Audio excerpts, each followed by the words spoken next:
Good morning from Istanbul. It was a late Champions League night last night on Nevizade Sokak. I've got my coffee, and I'm going to tell you what I did last night. I'm going to take you through how I got there, so if you've never been there, you'll be able to do it as well. Wasn't the result we wanted last night, but we're moving through. Wasn't the most exciting night on the street with it being late on a Wednesday, but it turned out to be a very gratifying night for me personally and why I have the channel. So let's get right into it and see how the night broke down. Well, I didn't get a ticket to go to Manchester, but I'm going to do the next closest and funnest thing. We're going to watch it on Nevizade Sokak. I watched the game there 3 years ago. My wife was with me. She helped me find a place. So I'm going to do it by myself tonight. When you get to Taksim off the metro, it's right here. You'll get off here, and then you're going to head this way through this crowd of people. And then the road is going to be right in front of us. And I'll check back with you when we're there. If you get into trouble, just remember, if you Google where the Galatasaray store is in Taksim, it is on the same street that you walk down to get to Nevizade Sokak. So when you get to Sahani Sokak, you're going to turn right.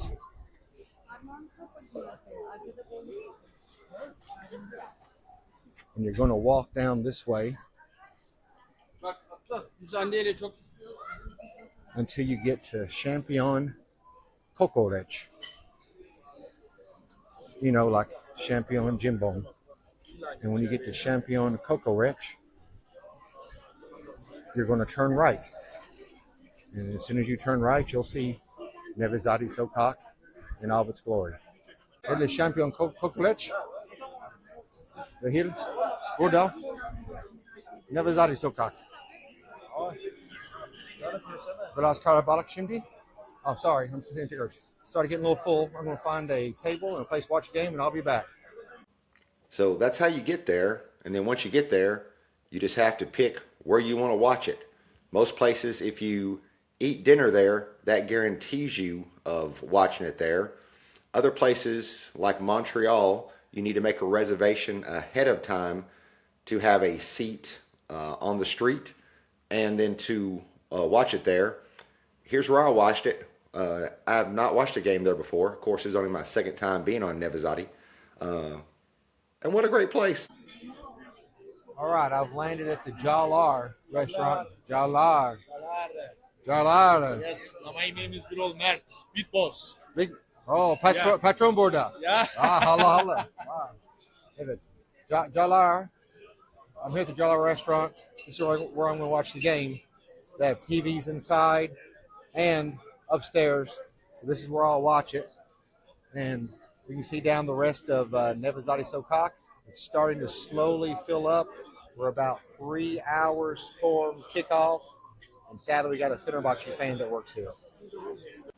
So after I ate, I explored the street a little bit. Then getting closer to game time, I came back to the restaurant and they told me where to sit.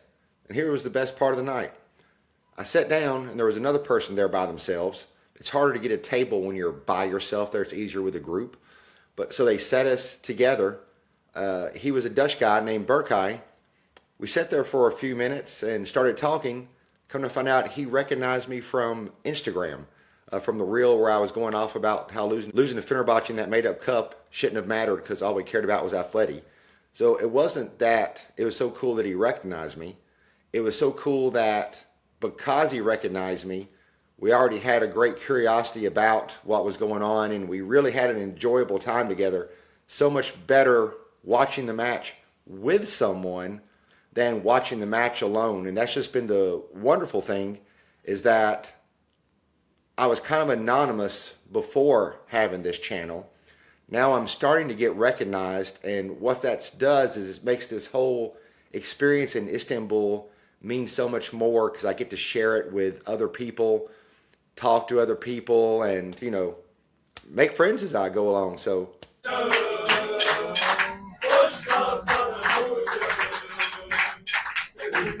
All right. So how do you think the match is going to finish?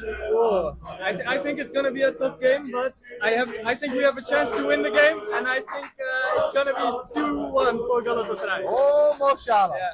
And you? Yeah, I think 2-1. 2-1? Right. Osimhen. Osimhen will score. Twice. Osimhen. All right. Inshallah. Inshallah. How do you do, Cimbom? And we team up. and this is what I just love about football. It can take strangers that 1 minute and turn them into friends the next. You know, we went out and drank something after the game, shared off our social media, so it's just super cool like that. So now to the game. So we lost the game, and that's bad. But the good thing is we actually had moved up a spot while we were losing. If we scored one more goal, we would have finished 3 or 4 spots higher. But I'm not sure if that matters. Not in the form of that we lost, but where we finished. Our opponents can either be Juventus or Atletico Madrid.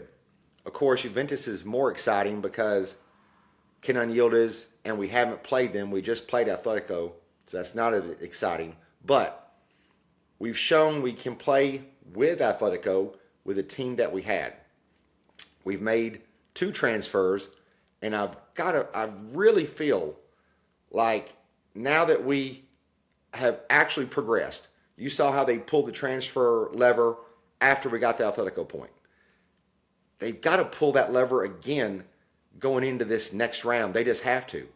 Because if you look, either of those teams, they're not Man City. Man City, that first goal, that was just Holland running like a deer. Abdul Karim, I don't even think he took that wrong of an angle. It's just, who's that fast? What defender at that height is that fast? He's just, what do they call him, like a white rhinoceros? He's just such a freak. And then the second goal, that's just where we need transfers. When Torreira came in and Yunus came in for Barish, you saw the game change. But because we just don't have the players. Sara and Gundogan, they're not what Torreira are. They're not defensive midfielders, neither one of them. And so that just left lots of space in the midfield, and it hurt us. It hurt us. Also in the midfield, we just don't have that link-up number 10. That's hurting us. Aaron, Jakobs, Shalai, who played a great game, they can move the ball up. We don't have that link-up player that can take the ball from the midfield and then move it up and get it to Osimhen or Yunus or Sané or whoever's up there right now. We haven't been able to replace Mertens since he left. You know, I don't think we have scored a corner goal all year. And you go back and think where we score those goals? Mertens doing those corners. And so we've got to do some transfers. We have 3 weeks. I think we have 3 weeks. That's not much time, but it's enough time to get them in and have them play. I'm sure we're going to see Noah Lang play against Kayserispor this week. We have the Istanbul Cup game, which that's a lower pressure place that they can play. Another league game the next week. So we have opportunities for transfers to come in and play. But the big thing was that we didn't crash out, despite all the injuries that we've had, despite the lack of transfers and the poor results we had against Union. I still can't believe we lost 5-1 to Eintracht Frankfurt, and they finished almost bottom of the table, and now they fired their coach. It's still just that's just nuts, just nuts. The loss to Monaco, none of that matters now. We've moved on for the first time in I forget how many years, and we have a chance. We have a chance. You just have to get some more players in, get Singo healthy, and we could have a very special run because the bracket isn't terrible. The bracket isn't terrible. You get past this, maybe you draw Liverpool again. who we've shown we can contend with. The scariest team on our side is Arsenal. I know I'm getting ahead of myself, but it's fun to dream. It really is. So we just gotta get some transfers, but let's be happy today. We can let our breath out. All the stress that we had the last 2 months, we are moving on to the Champions League. And if you had asked all of us back in August when the draw came out, and we said, hey, would you take moving on in 20th place and getting to the next round? I'm pretty sure that the majority of us would have said, hell yes, we will take that, since we haven't done it in so long. So I'm super happy. I've loved the experience of being here. I don't think I'll be back for a match in February, but that doesn't matter. This has just been an awesome experience so far. Thanks for all your support. Follow us on the socials, the Instagram, the Twitter, or X, TikTok. If you like the video, give us a thumbs up, share it with your friends, and Hadi, Mbuk, Cimbom.